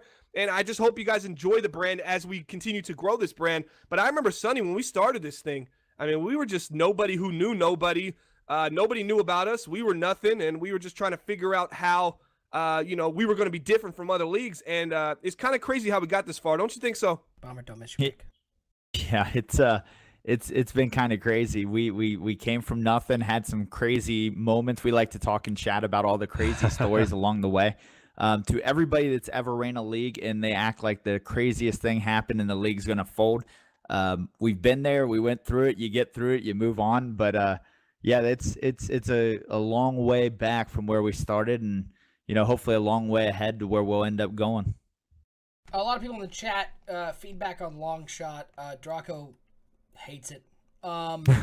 He probably, I know why Draco probably doesn't like it, because Draco probably would have loved it if you would have been able to continue playing with the person after he was drafted. And that's what a lot of people are saying. And a lot of people felt that way. Continue the mode. I even spoke to people close to EA that were saying, man, I just really wish I could continue to play. But I mean, maybe a career mode based upon with that guy which is already kind of in there as just a player, and you continue to go. I mean, it probably would have soured out and not been as fun, but people wanted to kind of go out in the field with their guy at least a couple times and at least get that feel of playing in the big leagues with the guy that you went through this entire long shot story mode with. I know Chunky in the chat said the same thing, and these are guys that play some very in-depth story mode kind of sports games. That's what they like. They like the 2K mode when they were going there with their career mode for the last couple seasons, years. So that was the one thing I'm pretty sure that's why he says he didn't like it. Yeah, I mean, again, I've played just about every. I mean, I've played 2K. I've played FIFA had their story mode. I guess if they're able to add that in, cool. For me, ever since becoming a part of this league, ever since becoming a part of a league where you play users on a daily to weekly basis, playing against the CPU for me it's soured for me. It's not interesting. It is a formula to play against, and I think it'd be cool for a little bit, and then I'd eventually get bored of it. Dooku in the chat saying my favorite show on the MBL network is building the franchise Detroit Lions. Bomber just had your final episode of BTF. Let's just take a second. Who said that? I think it was Dooku in the chat. Saying Okay. that was his favorite show. What I mean, Appreciate that. Since you're now it's sort of a retrospective. You did BTF. What do you advice for anybody who's looking to do a BTF? Again, if you're interested in our league, be sure just to shoot me a DM to let me know that you're interested. But advice for people out there looking to do BTF and what you liked about putting on the series. The series was fun. It's a lot of work, a lot of thinking, because it's not just you have to think about as far as why you're doing things. You have to think, okay, I'm doing this for this. How do I make it easy for someone to understand why I'm doing this and make it where they understand the direction that we're going? Because you're kind of trying to create something in which other people are going to be playing along with you from a little bit of a distance. Even people in the league in MBL would tell me, hey, I'm watching, I'm following along with you. Draco says, hey, I'm following. Hey, that was a good pick. I like that guy. You brought this guy in. I see what you're doing. So I knew I was doing a good job trying to explain to people and show them the path in which we were going. I think what kind of, the reason why we stopped now, obviously running the league is a lot of work. We did 5 seasons, I think 28 episodes, a great time. If I hadn't won a Super Bowl already, I would have continued to do it just because I kind of wanted that to be like the main thing. We're trying to get number 6. We're trying to get number 6. I didn't expect to win early on. our team. We had to put a lot of things together. And then, like I say every year, and me and Lip always say, to win a Super Bowl, it takes a lot of luck. And I got a lot more lucky that year than I thought I was going to get. And I kind of won it. And then it's just something that I think people, middle of the pack on team selection to the end of the pack on team selection should really jump in to do, because I think we're all kind of running this show in our head anyways, OSU. And there's people here that can actually help you put on a show like this. Hop did a great job helping me produce. We went live when we started having overlays. I think we really took it to the next level, and I'm excited to see what the next guy can do, take it further and further than where I pushed the series to be. Because I remember originally, Lip, it was, we had an isolated doing it with Gibbs doing it. And I think where the show is now, we've just seen it evolve and evolve. A good idea turned to a great idea, to something that hopefully at one point, it's, man, I love MBL Live, but I wonder what two teams are going to do on these building the franchise. I hope that's kind of the seed that I planted there, because I think it's a really cool, interesting thing. I just, I like to talk about other teams. Maybe in Group Me, I like to talk about myself and mess around with everybody. But I like the storylines across the league, and that's why I love Commissioner Corner podcast. So what was the original question that I didn't answer? No, you answered it. You got it. Okay, all right. You knocked it out of the park. All right. Again, folks, if you're joining us on Twitch, you want to check out Building the Franchise, both Detroit Lions and Jacksonville Jaguars. It's over on our YouTube channel. It's where all of our original programming is. And you can check out all the shows from the BTF to Commissioner Corner to Highly Debatable, all that on our YouTube channel. As we're sitting here 9:30 Eastern Time, we appreciate each and every one of you tuning in to the MBL Season 31 Rookie Draft Podcast Talkathon, I guess is what it's turned into at this point.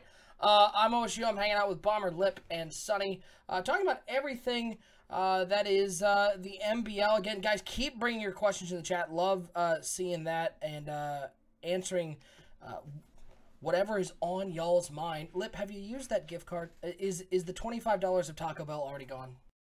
No, I'm saving it for a very special occasion. Lunch?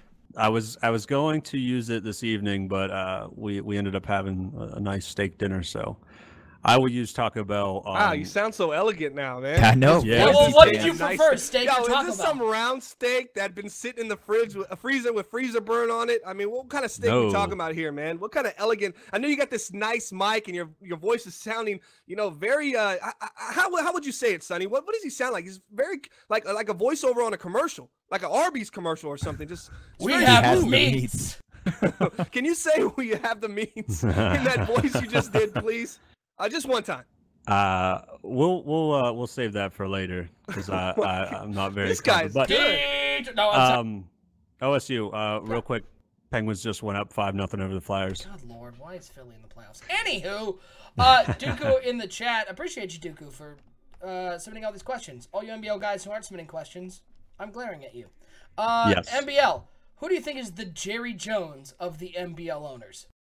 All right, well, Sonny, define Jerry Jones for us so we can get a little bit of better perspective on this question. What is he implying by saying that, and what would it mean?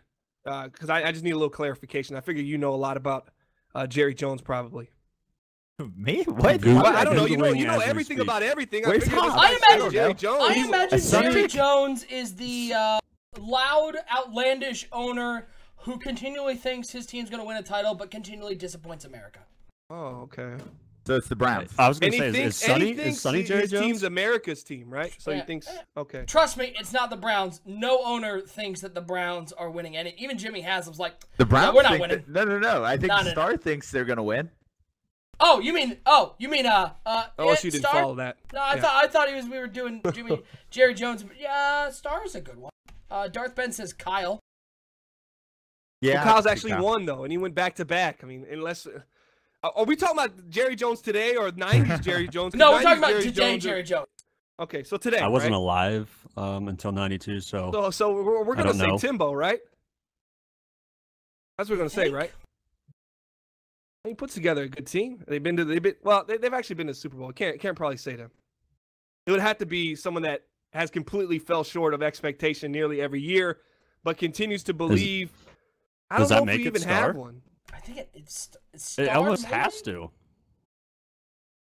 Yeah, I think it couldn't be anybody other than Star. Okay. Now that I think about it. Here's what I'll say. If you're talking about a team falling short of expectations, are we getting to the point where is it Gubb? I mean, with a bunch of losses, as the team who hasn't won a Super Bowl and it's a team that everybody thinks will win the Super Bowl. But he's been, though. He like Jerry Jones. But at what point do you fall short of the expectations because people think you're going to win it? It's got to be Z-Star. I mean, the only thing he has is making the playoffs. No, it's not Titans. We all know Sonny is 10-6 now in the first round. He consistently expectations does that. are set. They're made. Yeah. You actually exceeded it by not being 10-6 this year. You still went out in the first round. Yeah, Sonny would be better if he didn't just default to he says he sucks after he loses.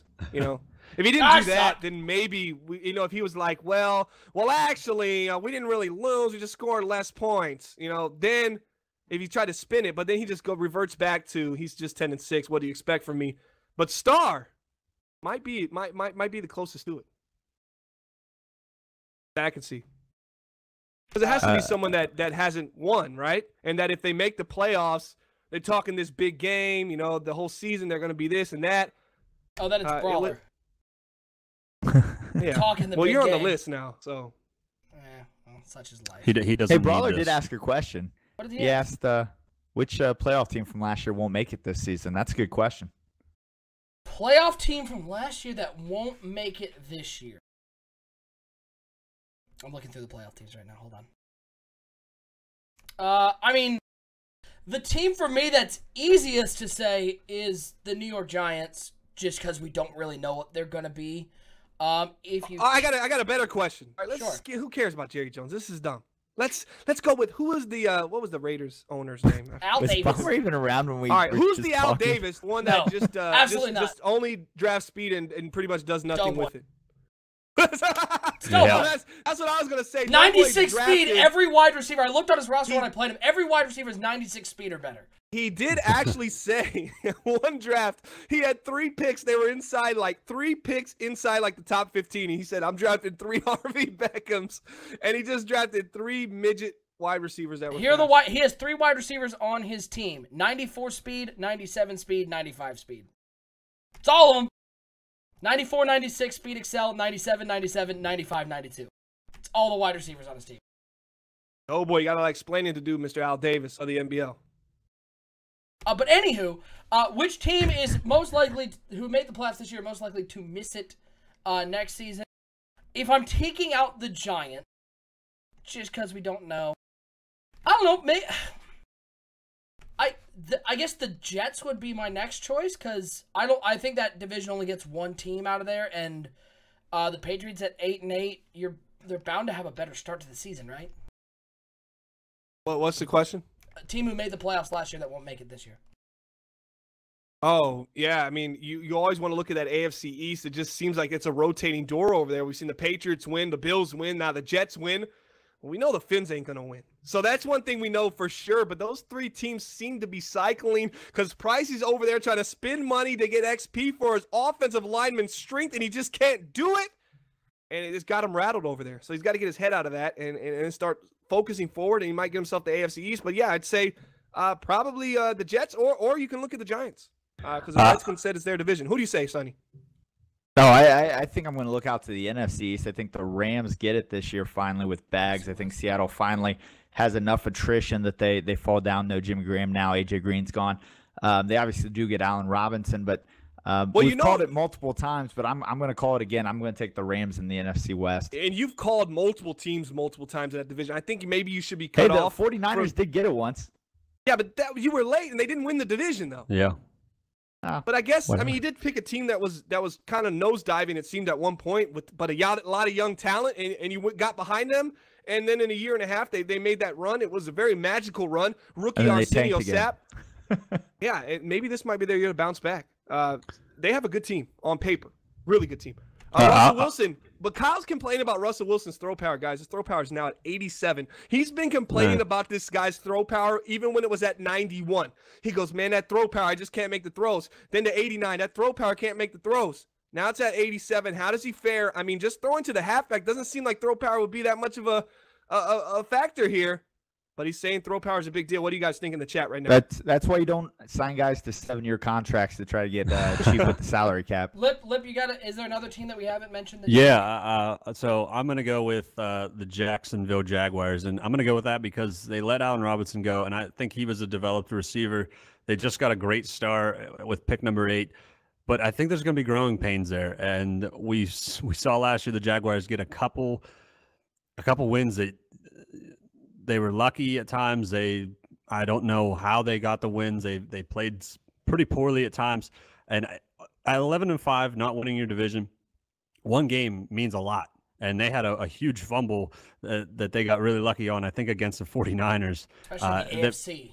That put them in the wild, that put them in that position with getting 11 wins. So I think if they lose that, if they can't get lucky again, they're going to have a bad season. And I think it kind of starts with early on. They're going to have to develop that receiver, and it's going to be tough.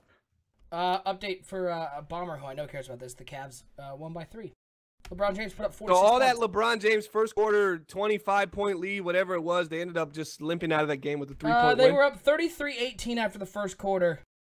And They slowly got beat the last 3 quarters. They were up 58-46 at half. So they're up 12 at the half.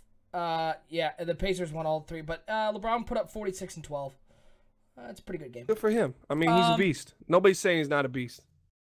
Nice, unisolated. Just nice ain't draft Michael board, OSU. Unisolated. Not my draft board. It's Sonny's.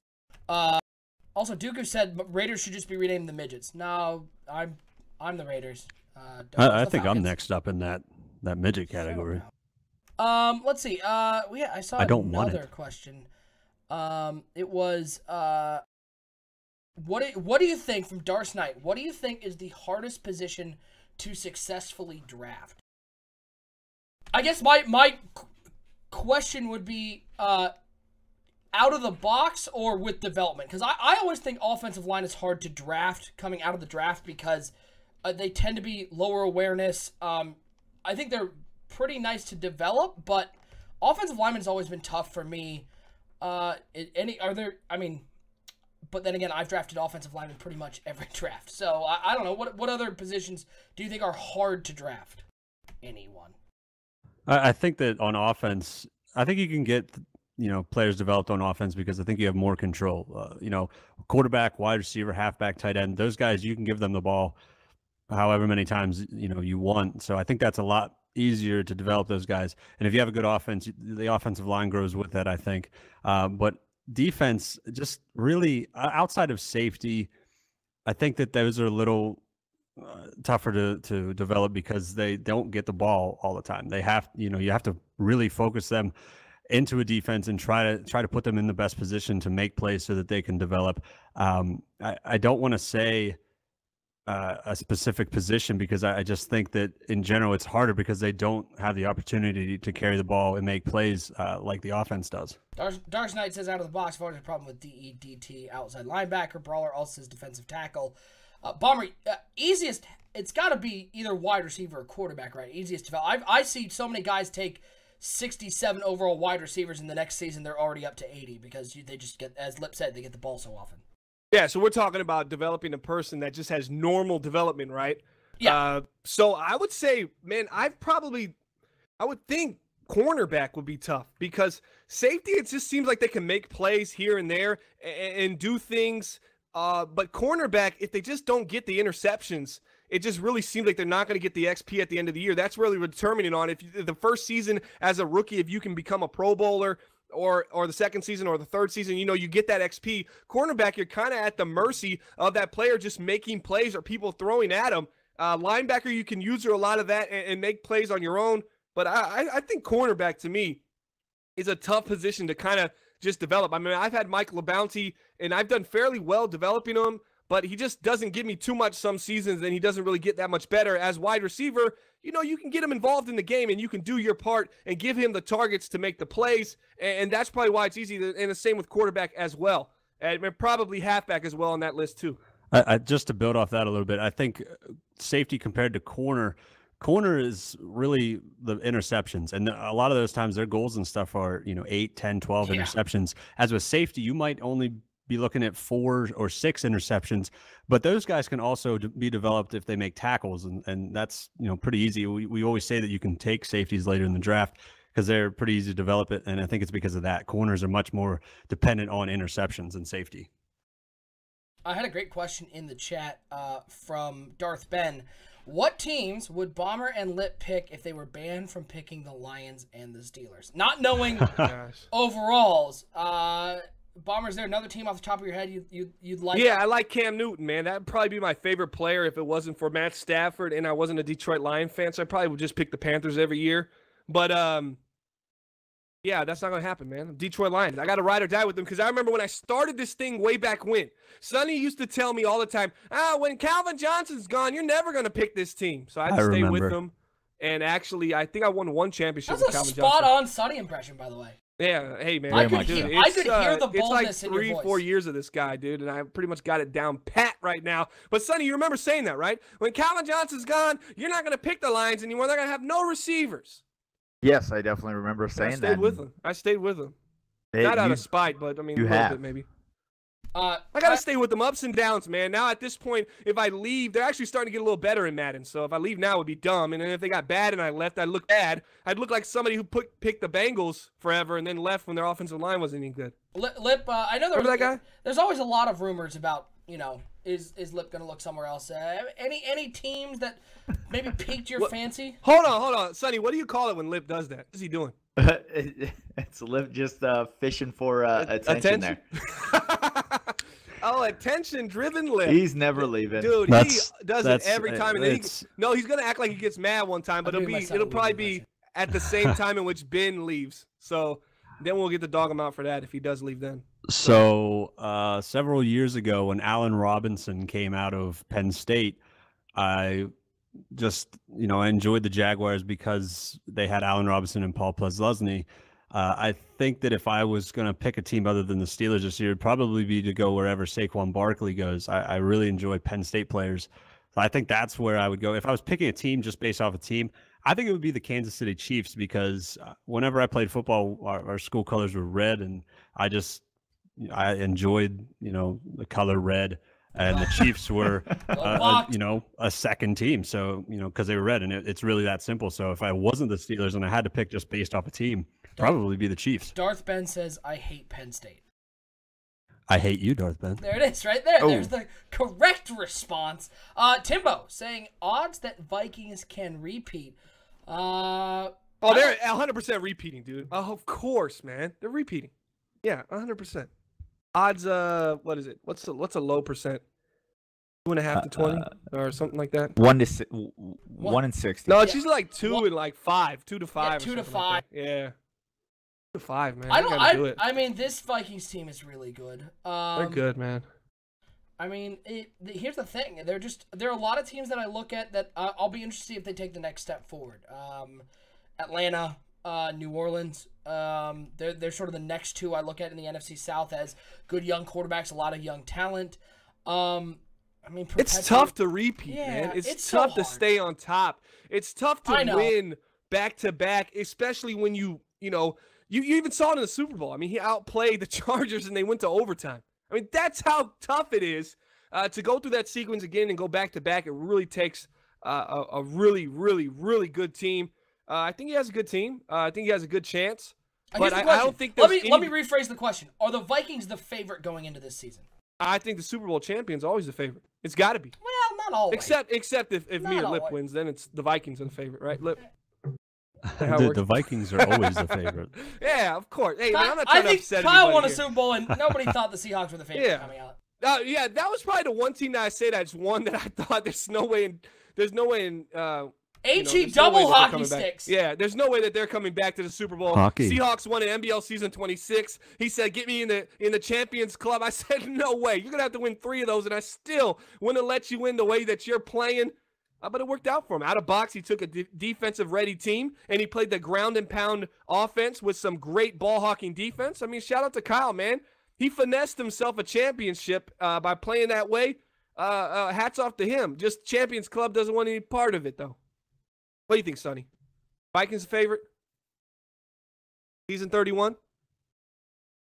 Really? That's interesting, Sonny. Good, Sonny. All right, so Sonny's not here, so we'll get it. We'll go back to him for that. What other questions we got, OSU? Darth Ben in the chat saying, if you were forced to be the GM of the Cleveland Browns in real life, who would you pick to be your assistant GM from the MBL? No player. No player. Nobody. Player. Wait, no, drafting get Sonny to do the Deca. Vikings. His prediction for the Vikings. What is it at? Who's the favorite? I'll take the Chargers as the early favorite. Oh man, of course. That you would. offensive How could line. you not pick the Vikings? How could you not pick them, man? What do I'm you picking dislike? Of course you would. Nah, I'll take are you the Chargers jealous in a about? rematch. I think they'll figure out that offense. Yeah, are you surprised they didn't go after Dez? No, Dez was a free agent. He's a big Cowboys fan. He would probably fit Yeah, the a little Vikings. bit. That Dez Bryant offense. Yeah, I feel like Playa as an assistant wow, GM Sonny. draft. Sonny, no, wait, Sonny, elaborate what you're saying, man. Come on. Oh, she's trying so hard to move. Yeah, this let's. along. Hey, I'm OSU. sorry. I'm sorry. OSU, I'm sorry. we're in round 5 now. Play has a pick. I just and missed 2 my picks. pick too, man. Play has a pick and 2 picks, and he's gonna draft another player at least 75 or over. That's just how he Playa, does it please every tell round. us when you pick what he is, because we want to know. I mean, you have to go Playa. Fail says Playa. I kind of want Deca because I'm 100% sure I'd be entertained all the time. Just all the time. I need someone to manage if I caps, could so have- definitely not. Wait, Hop. who did you want? Wait, what was the question? I'm sorry. Let me get in on this and we'll move forward. Just tell me the. If you were forced Okay. to be the GM of the Cleveland Browns in real life, who would you pick from the MBL to be your assistant GM? Oh, so real life stuff. Yeah. Probably Sonny. No. Just because at the end of the day it would make me feel so comfortable that we're doing the right thing. I would have no second. He'd be like, no, absolutely we're doing the right thing. We draft this guy, no questions asked. So then I'd at least sleep well at night, even though we'd probably be destroying that franchise. I'd at least sleep well at night because Sonny would be so confident that I just feel confident being around him. So, I mean, I would pick Sonny. I would want to also bring in Jim Irsay and take Pricey along with me to run an NFL team. Oh, so I Dude, think Price that is would be the fun. complete Pricey opposite. would make I me don't feel know, so Bomber. good. Maybe we just go kicker. I would love that. That would Pricey, be, it's first round. That fullback looks real good though. I would, yeah, that would be a fun time. Great question from Spirit Charge in the chat. This may be slightly off topic. Nothing is off topic today. But I'm curious how the league stream is set up. Is the commissioner running this draft and not playing? Wait, what? I'm curious how the league stream is set up. Is it the commissioner running this draft and not playing? Well, I don't get it. The draft is being streamed by one of our guys, and we're just re-streaming it. If that answers your question. Yeah, so Sonny's basically streaming it. OSU is capturing his stream and doing the broadcast, but the commissioner hit go for the draft to start. So right there, see, it's just a mixer stream. So yeah, it's the commissioner doesn't have to the commissioner presses go, but the commissioner's part of this. He's the Lions. He's made a couple picks. I missed one too. Oh. Yeah, well, things happen, man. As we are winding down. I don't think I'm subbed to the channel anymore, guys. Let's give a shout out if you're not subbed, if you're using the Amazon Prime, because mine just ran out right now, I think. Keep up on that pipe. We're running it down here, so let's do one last question and then get out of here, so everybody can have a good night.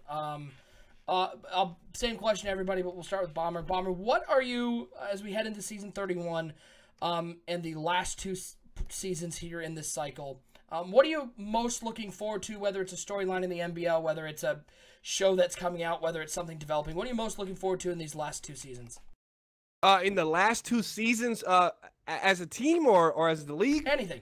What are you looking okay, well, I'll go as the league because that's what I'm most concerned about. Finishing strong. We're August to August, full immersion gaming. I'm just excited in us starting something like we've done for the last 4 Madden cycles and completing it to the end of the Madden cycle. So I'm really excited about us finishing strong. Right now, we're doing something unprecedented. We've never done this before, Sonny. This is 5 different champions. So far in 5 seasons, we got 2 more to go. So I'm hoping no back-to-back for the Vikings. I want to see 7 different champions. I want to show parity in the league that I think we've hit further than we've ever hit before. And I'm really excited about different guys stepping up, different winners happening throughout this cycle.